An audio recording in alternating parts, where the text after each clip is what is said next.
सकाळचे 3:56 हा एक टाइम बॉम्ब होता आणि या सेम टाइमाला जवळपास 50 गावातील हजारो लोक सेकंदामध्ये खतम झाले. लातूर जिल्ह्यातील खिल्लारी गाव हे एक असं गाव होतं ज्या गावाच्या आजूबाजूचे 50 गाव या गावावर डिपेंड होते. त्या गावातील बरेच लोक शेतकरी आणि व्यापारी होते आणि हे गाव एकदम शांत जागेवर आणि मस्त होतं. पण तेथील एक अशी गोष्ट जी खूप खतरनाक होती ते म्हणजे इथल्या घरांची रचना. किल्लारीची घरं हे एकदम भयंकर होते कारण त्यांची घरं हे 2 ते 3 फूट मोठ्या दगडांची बांधलेली होती जे की एका भूकंपासाठी कधीच सेफ मानली जात नाही. आणि हे एक अशी गोष्ट होती ज्याच्यामुळे किल्लारीतील झालेल्या भूकंपाचा एक मायनस पॉइंट होता. एका सुरळीत चाललेल्या गावामध्ये भूकंपाच्या 1 वर्ष आधी एक असा दिवस येतो. 18 ऑक्टोबर 1992 म्हणजे भूकंप होण्याच्या लगभग 1 वर्ष आधी किल्लारी गावामध्ये 4.2 रेक्टर स्केलचा एक छोटासा सौम्य धक्का जाणवला होता. त्यावेळेस काही घरांना तडे पडले होते, लोक घाबरले होते आणि घराच्या बाहेर झोपायला सुरुवात केली. पण काही दिवसांनी भीती हळूहळू कमी होत गेली. लोकांनी परत घरात राहायला सुरुवात केलं. पण मित्रांनो, त्याच्या काही महिन्यानंतरच लोकांना जमिनीमधून काहीतरी गुडगुड आणि फुटण्यासारखे आवाज येऊ लागले. लोकांचं म्हणणं असं होतं की तिथं जमिनीमध्ये काहीतरी तोफांचे गोळे फुटल्यासारखे आवाज येत होते. हे आवाज इतका भयंकर असायचा की लोकांना रात्रीची झोप सुद्धा यायची नाही आणि असेच आवाज वारंवार येऊ लागले. लोकांनी जाऊन तक्रार नोंदवल्या. तेव्हा काही भूगर्भशास्त्री आले. त्यांनी तिथं व्हिजिट केला, बघितलं काय आहे काय नाही. त्यांनी सांगितलं हे छोटे धक्के आहेत, इथं भूकंप कधी येऊ शकत नाही कारण की लातूर हा एक असं गाव आहे जिथं कधीच भूकंप येणार नाही. आणि असं सांगितल्याने लोकांनी त्यांच्यावर विश्वास ठेवला. ते परत आपल्या नॉर्मल लाईफस्टाईल मध्ये जगायला सुरू केलं.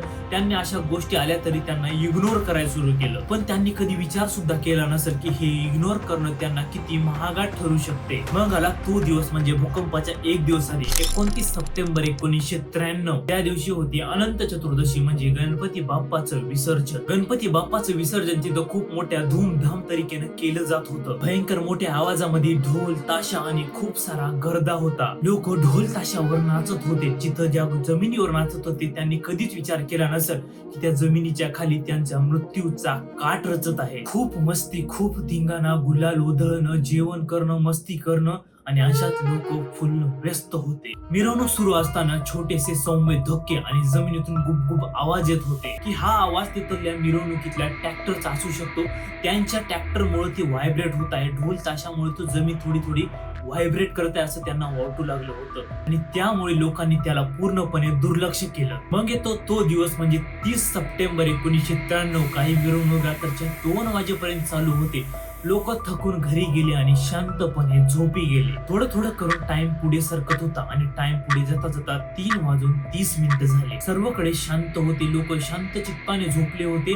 कुठंच काही आवाज नव्हता. गणपती बाप्पाच्या विसर्जनानंतर खूप चांगली शांतता पसरली होती. पण लोकांनी कधी स्वप्नात सुद्धा विचार केला नसेल की त्याच्या काही सेकंदानंतर इथं तांडव होणार आहे. मग आला तो टाइम म्हणजे 3:56. अचानक जमिनीतून एक मोठा धडकने आवाज आला आणि जमीन फाटली. टाइम म्हणजे भूकंपाचा टाइम 6.2 रिक्टर स्केलचा भूकंप आणि सगळं हे नष्ट होण्याच्या दारावर आलं. हा भूकंप लगभग 40 ते 52 सेकंद चालला आणि हे सेकंद म्हणजे लोकांच्या मृत्यूचा एक तांडव होता. या 52 सेकंदामध्ये लातूर आणि उस्मानाबाद जिल्ह्यातील जवळपास 52 गावे उद्ध्वस्त झाली. धडाधडा घरं कोसळली. लोकांच्या अंगावरती ते मोठ्या मोठ्या दगडांची घरं त्यांच्या छातावडावरती पडली आणि लोकांना काही कळालं सुद्धा नाही. किल्लारी, सास्तूर, होळी, पेठ अशी अनेक गावं हे डायरेक्ट शमशान भूमीमध्ये बदलले होते. टाइम जात होता. लोक जे जिवंत राहण्याचे चान्सेस होते ते सुद्धा मातीमध्ये आपला प्राण सोडत होते. काही तासांमध्ये इंडियन आर्मी तिथं पोहोचली. त्यांनी बघितलं आणि लगेच ऑपरेशन सुरू केलं.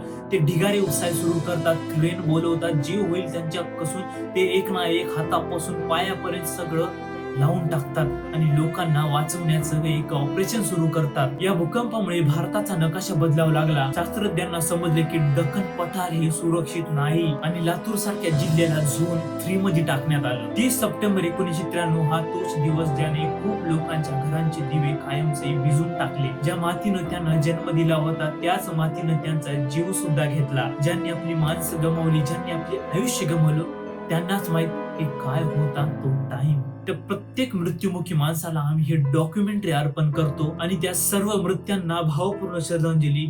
जय महाराष्ट्र.